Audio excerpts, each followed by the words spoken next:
Hello, and welcome to your Mental Wellness Spot, a channel where we explore evidence-based strategies to support your mental health and emotional well-being.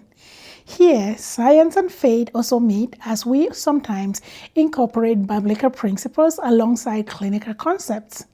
My name is Scholastica Asacho, a social work practitioner and psychotherapist. I am also the owner of SA Counseling Services, a private practice based in London, Ontario. In my previous video, we talked about bullying, how it affects mental health and healing. Today, we are moving from healing to prevention. If you haven't watched the previous video, I encourage you to do so as it provides important context for today's discussion.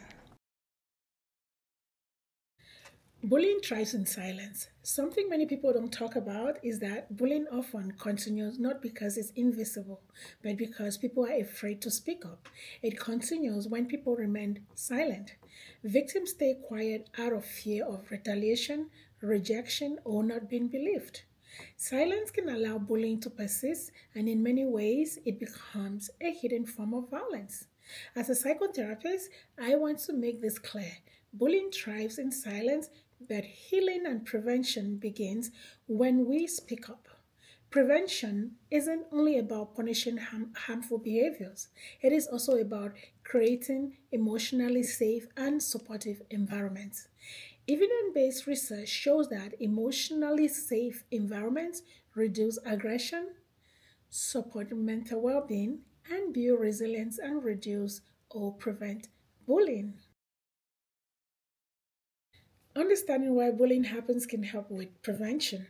Bullying is rarely random. It is often a manifestation of deeper emotional and psychological struggles. Most often, individuals who bully others frequently do so as a response to unmet emotional needs or stressors.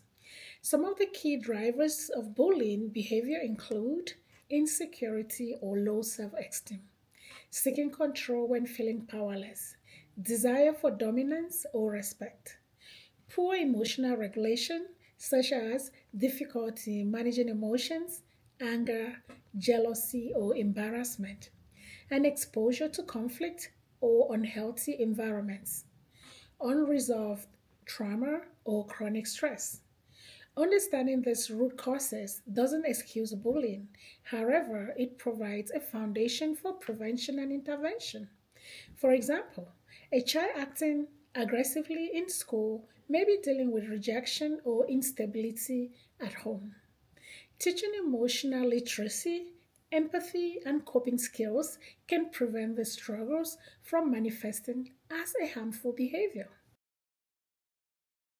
Emotional literacy is an important step towards bullying prevention. It is the ability to recognize, understand, and express feelings healthily. It is one of the cornerstones of bullying prevention. Individuals who develop these skills are better equipped to handle emotional challenges, frustration, communicate effectively, and empathize with others.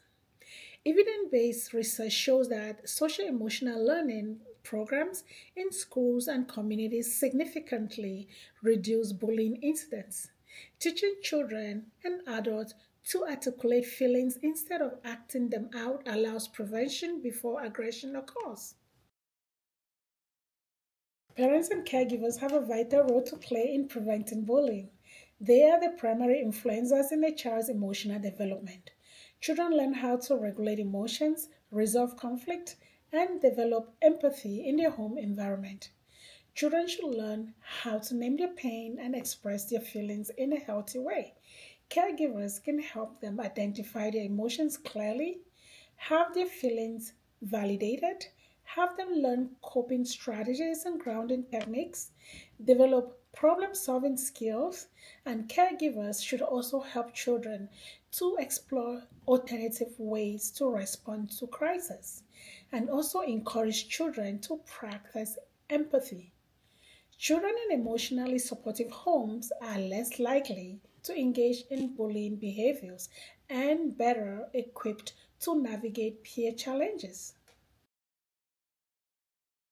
Prevention extends beyond the home. Schools, workplaces, and community organizations shape the environments where children and adults interact. Structured, supportive environments can teach social emotional skills and reduce chances of bullying. Evidence based approaches include anti bullying policies with consistent enforcement, social emotional learning curriculums integrated in classrooms or even in workplaces. Inclusive, respectful, and diverse environments will nurture empathy and kindness. When individuals continue to struggle with emotional regulation, professional support becomes very crucial. Seeing a psychologist, counselors, and psychotherapists like myself to provide individual counseling or family counseling is important. Seeking help is a proactive step and not a sign of weakness, as I have mentioned in a few of my videos. We all have a collective responsibility. Bullying prevention is a team effort and not the responsibility of one person or one system. It requires collaboration. Families should teach emotional literacy and model empathy.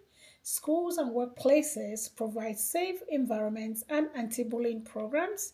Communities should offer mentorship programs and resources. Mental health professionals address deeper emotional struggles when individuals reach out for help. When we work together, we teach individuals to understand emotions, develop empathy, and build respectful relationships. So, prevention of bullying is most effective when multifaceted.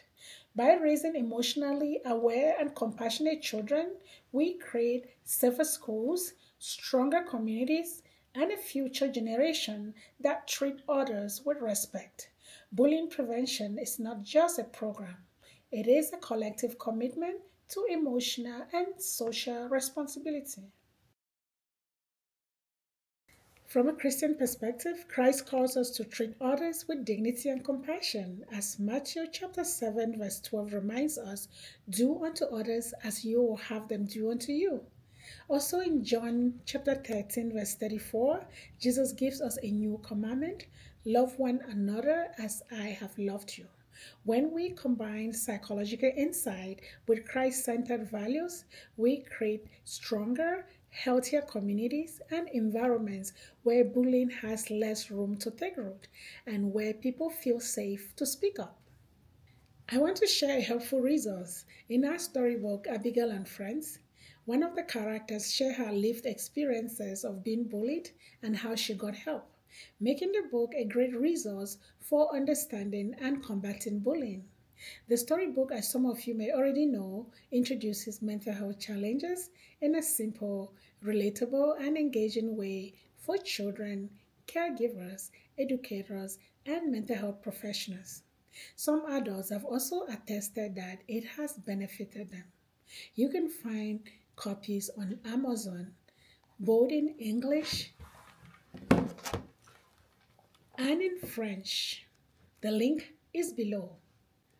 If this video is helpful, please like, subscribe, and share. Also reach out for professional support if you are struggling emotionally. Thanks.